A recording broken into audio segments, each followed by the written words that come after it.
तर निवडणूक लढवायची की नाही याचा 2 ते 3 दिवसात निर्णय घेणार आहोत। मुख्यमंत्र्यांच्या भेटीनंतर विजय शिवतारेंनी ही प्रतिक्रिया दिली आहे। अजित पवारांना मी माफ केलंय, पण पुरंदरची जनता त्यांना माफ करणार नाही। अजित पवारांना माझा आवाका आता कळायला लागलाय, अशी प्रतिक्रिया विजय शिवतारेंनी दिली आहे। मुख्यमंत्री शिंदेंच्या भेटीनंतर विजय शिवतारेंनी ही प्रतिक्रिया दिली आहे। बापू शिवतारे आपल्या सोबत, आपण त्यांच्याशी बोलणार आहोत। बापू, आज तुम्ही मुख्यमंत्र्यांकडे गेलात, त्या ठिकाणी चर्चा झाली 1.5 तास, काय नेमकी भूमिका आहे पुढची तुमची? नाही, ते आता साहेबांनी सांगितलंय मला।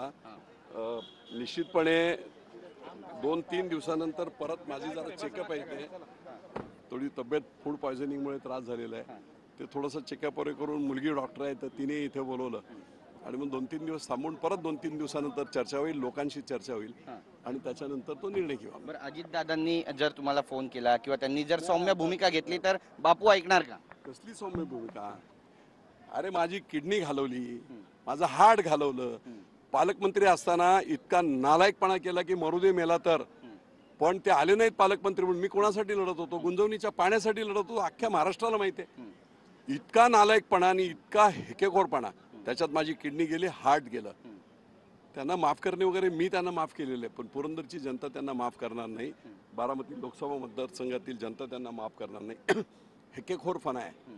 तुमचा आवाका देखील त्यांनी काढला होता? काढला होता ना। अरे, काय तुझी लायकी काय, तुझा आवाका किती, तू बोलतो किती? आता मग मी काय नाही, माझा आवाका, तेव्हा कशाला एवढी धडपड करतो? आमच्या मुख्यमंत्र्यांना ब्लॅकमेलिंग करतो, इकडे उभे करू तिकडे उभे करू, कशासाठी करतो? लढ ना बाबा ताकदीवर, मग तुझ्या काय अडचण नाही। पण तुमचा पाठिंबा नेमका कोणाला, हा पण प्रश्न आहे जनतेला महाराष्ट्राच्या। माझा पाठिंबा माझ्या जनतेला आहे, त्यांनी मला सांगितलंय त्याप्रमाणे मी करणार। बरं, महायुती धर्म पाळणार तुम्ही?